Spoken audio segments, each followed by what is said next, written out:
Iran ने आखिरकार हमला कर दिया। एक बार फिर से 51वां दिन है। गलती किसकी है? कोई ईरान पर इल्जाम नहीं लगा सकता, क्योंकि सबको पता है गलती अमेरिका की है। अमेरिका ने अपनी भरमबाजी में, जहां वो कह रहा था कि भैया पाकिस्तान में हम बात करने वाले हैं, पाकिस्तान जाकर हम डील करने वाले हैं, उसने ईरान के बड़े टैंकर पर हमला कर दिया। इससे पहले अपडेट दे चुका हूं। सिर्फ हमला नहीं किया, उस टैंकर को सीज कर लिया। फिर टैंकर को सीज ही नहीं किया, टैंकर का इंजन ही मार दिया, खराब कर दिया भाई, पूरी तरह से तबाह बर्बाद कर दिया। और ईरान के जो क्रू थे उनको गिरफ्तार कर लिया। अब फिर क्या करता ईरान, बताइए? चुप रहता? ईरान ने आधी रात गुजरने के बाद, आधी रात से भी ज़्यादा गुजरने के बाद, भारतीय वक्त के मुताबिक कह रहा हूं, आधी रात से भी ज़्यादा वक्त गुजरने के बाद, अमेरिका का एक वॉरशिप, अगर टैंकर होता तो छोटी बात होती।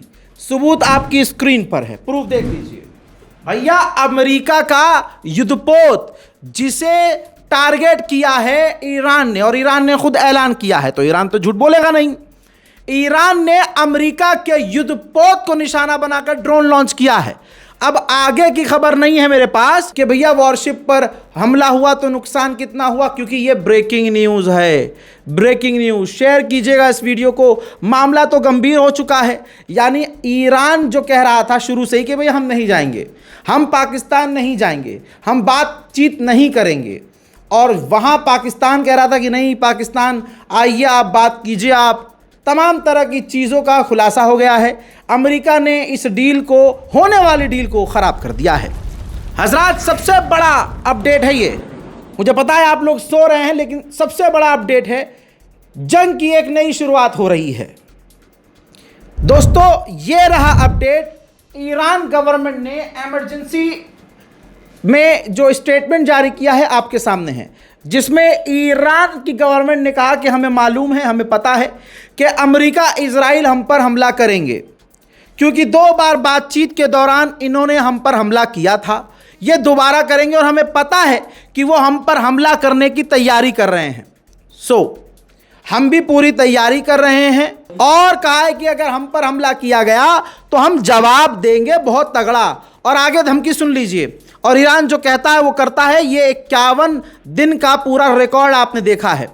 ईरान ने कहा है कि अगर हम पर हमला इस बार हुआ तो हम पलटकर जवाब तो देंगे ही, लेकिन हम जो यूएई और सऊदी अरब की गैस पाइपलाइन, बड़ी इंपॉर्टेंट पाइपलाइन है दोस्तों, कहा है कि इसको उड़ा देंगे, गैस पाइपलाइन को उड़ा देंगे। और बाबल मंदेब, जो दूसरा ऑप्शन समझ लीजिए, यानी एक और जो रास्ता था बाबल मंदेब, उसको भी बंद करने की, बाबल मंदीब को भी बंद करने की धमकी दे दी है। यानी एक तरफ स्ट्रेट ऑफ हॉर्मूज बंद और दूसरी तरफ रेड सी के अंदर बाबल मंदीब बंद, सब कुछ खलास। अमेरिका के ऊपर ईरानियन गवर्नमेंट ने अभी ऑफिशियल बयान दिया और कहा कि अमेरिका बातचीत के दौरान भी गलत चीज़ें कर रहा है, हमारी ज़बान में हरामीपना कर रहा है। ईरानियन गवर्नमेंट ने कहा है कि हमें सब दिख रहा है कि वो दादागिरी कर रहा है, गलत हरकतें कर रहा है, और हमें इस पर भरोसा नहीं है, ये धोखा दे रहा है। हमें पता है कि अमेरिका धोखा दे रहा है। अब आप जान लीजिए, ईरान हारेगा नहीं, ईरान टूटेगा नहीं, ईरान झुकेगा भी नहीं। क्यों? ईरान को किसी चीज़ की कमी नहीं है। जंग जीती जाती है हिम्मत से। जहां रशिया और यूक्रेन में आपने देखा कि लोग अभी भी भाग रहे हैं कि हमें फ़ौज में भर्ती नहीं होना है, लेकिन ईरान में 30 मिलियन लोगों ने साइन कर दिया है अपने मुल्क के लिए, अपनी कौम के लिए, अपनी ज़मीन के लिए दुश्मन से लड़ेंगे और अपनी जान कुर्बान करने को तैयार है। उधर अमेरिका ने भरमबाजी देखिए, एक तो गुनाह ऊपर से भरमबाजी। ये देखिए, अमेरिका ने वीडियो जारी किया है जिसमें उसने दिखाया है कि हमने ईरान के टैंकर पर किस तरह से हमला किया था। ये जो 40-45 दिन ईरान ने पीटा है अमेरिका को, बस उसकी ये छाप मिटाने की कोशिश है, और ये अमेरिका पर और अब भारी पड़ेगा।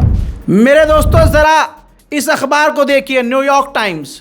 इसने छापा है कि ईरान काफ़ी सस्ते ड्रोन और मिसाइलों का इस्तेमाल कर रहा है, बहुत सस्ते। यानी ईरान का ड्रोन 20 से 50,000 डॉलर का है और उन ड्रोन को रोकने के लिए अमेरिका 2 से 4 मिलियन डॉलर का ड्रोन या इंटरसेप्टर इस्तेमाल कर रही है।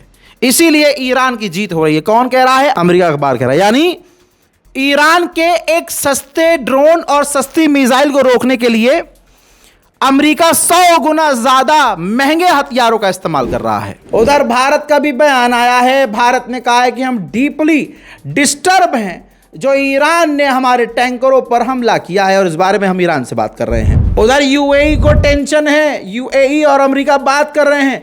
यूएई को टेंशन यह है कि अगर जंग आगे बढ़ी, जो अब बढ़ रही है, तो हमारी जो अरब की करेंसी है वो नीचे ना गिर जाए, और अगर नीचे गिरी तो ऐसा ना हो कि हमें डॉलर ना मिले, और डॉलर नहीं मिलेगा मार्केट में तो हमारे जो पैसा है, हमारा जो करेंसी है वो डाउन होगा। इसलिए अमेरिका से ऑलरेडी यूएई बातचीत करना शुरू कर चुका है। हजरात, आप कुछ भी कह लीजिए, कुछ भी कर लीजिए, जो रज़ा ने कह दिया वही होगा। इतनी पावर रखता हूं, इतनी हमारी टीम आपकी दुआओं से यहां तक पहुंच गई है कि हम जो कहते हैं बिना सोचे नहीं कहते।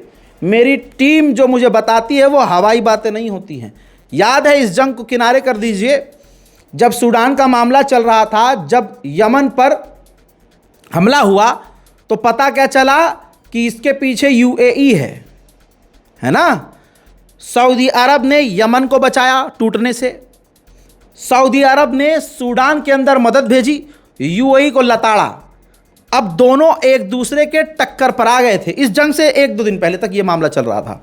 यूएई और सऊदी अरब ऐसे थे कि अब लड़ लेंगे। अब ईरान की जंग ने सबको एक कर दिया।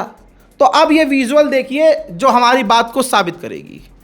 जो सऊदी अरब के जो विदेश मंत्री हैं फैसल बिन सलमान, ध्यान से देखिए, जिसमें तुर्की, कतर, जॉर्डन, यूएई। देखिए यूएई सबसे आपको कोट पैंट में नजर आ रहा है किनारे लेफ्ट साइड में, और सऊदी अरब के विदेश मंत्री नजर आ रहे हैं। तो पहले सऊदी अरब के विदेश मंत्री ने दूरी बनाई, पहला कदम वो पीछे हुए, फिर यूएई के विदेश मंत्री उनसे 2 कदम दूर हो गए। ये दूरी बता रही है कि अगर दुनिया को दिखाने के लिए भी 2 इंसान एक नहीं हो रहे हैं तो अंदर ही अंदर एक दूसरे के बीच दुश्मनी कितनी होगी। अमेरिका के फाइनेंशियल टाइम ने लिखा है, देख लो, कि यूक्रेन और रूस की जंग को पूरा ईरान ने स्टडी किया है और उसका इस्तेमाल करके अब वो जीत रहा है। ब्रेकिंग न्यूज़ में मैंने सब कुछ लपेट दिया है। जो अपडेट पेंडिंग थी वो सब मैंने आपको दे दी है। शेयर कीजिए, दुआ कीजिए। जय हिंद।